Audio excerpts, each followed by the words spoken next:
मित्रों, आदरणीय प्रधानमंत्री जी ने कोरोना संक्रमण का मुकाबला करने के लिए जो 20 लाख करोड़ के पैकेज का ऐलान किया था, उसमें कृषि क्षेत्र में व्यापक सुधार की घोषणा की गई है।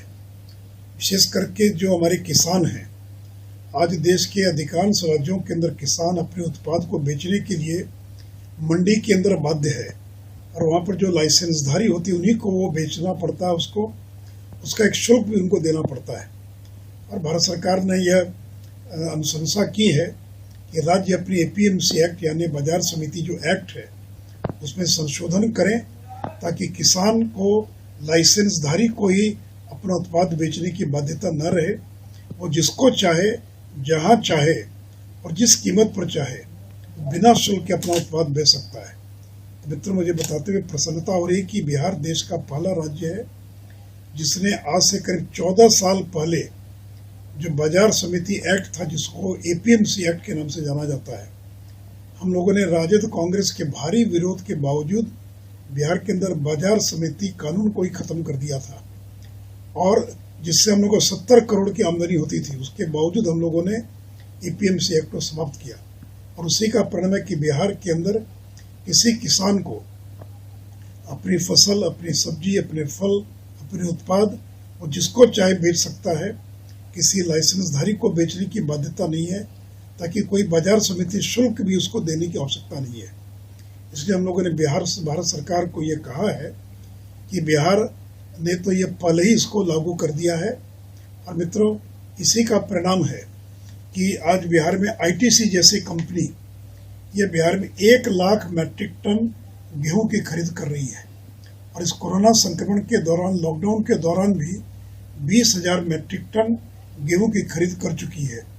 उसी प्रकार आर्या नाम का एक ऑर्गेनाइजेशन, एक संगठन है, एक कंपनी है जो बिहार के अंदर और लोगों से धान और अनेक चीज़ों की खरीद कर रही है। एर्गोस नाम की कंपनी है।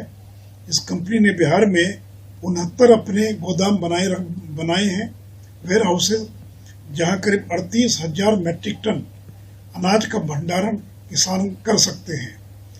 आधे दर्जन से ज़्यादा कंपनियां बिहार के अंदर हैं जो सीधे बाजार में जाकर किसानों की सब्जियां, किसानों के उत्पाद, धान, गेहूं, ये सीधे किसानों से खरीद रहे हैं। तो बिहार के अंदर किसी प्रकार की कोई रोक नहीं है। यहाँ तक कि जीविका समूह से जुड़े हुए जो फार्मर प्रोड्यूसर ऑर्गेनाइजेशन है, वो लोग भी करोड़ों का व्यापार कर रहे हैं और आगे आने वाले दिनों में बिहार के अंदर हम जो हमारे बाजार समिति के प्रांगण हैं उसके इंफ्रास्ट्रक्चर को और बेहतर करेंगे और हम किसानों की ई ट्रेडिंग को प्रोत्साहित करेंगे।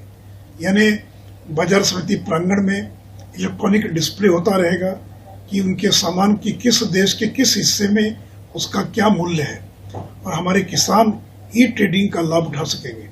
साथ ही साथ हम बड़े पैमाने पर कॉन्ट्रैक्ट फार्मिंग को भी बिहार में बढ़ावा देंगे और आज कई कंपनियां बिहार में पहले से और कॉन्ट्रैक्ट फार्मिंग का काम कर रही है।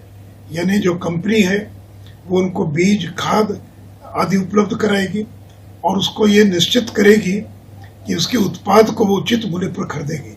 अगर उस समय बाजार मूल्य कम भी है तो कंपनी जो है किसान को जो निर्धारित मूल्य है, जो सौदा हुआ जिस मूल्य में, वो खरीदने के लिए बाध्य होगी।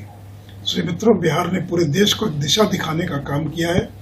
जो काम आज देश के बाकी राज्य करने जा रहे हैं वो काम 14 साल पहले ही बिहार ने और एपीएमसी एक्ट को निरस्त करके काम कर दिया था।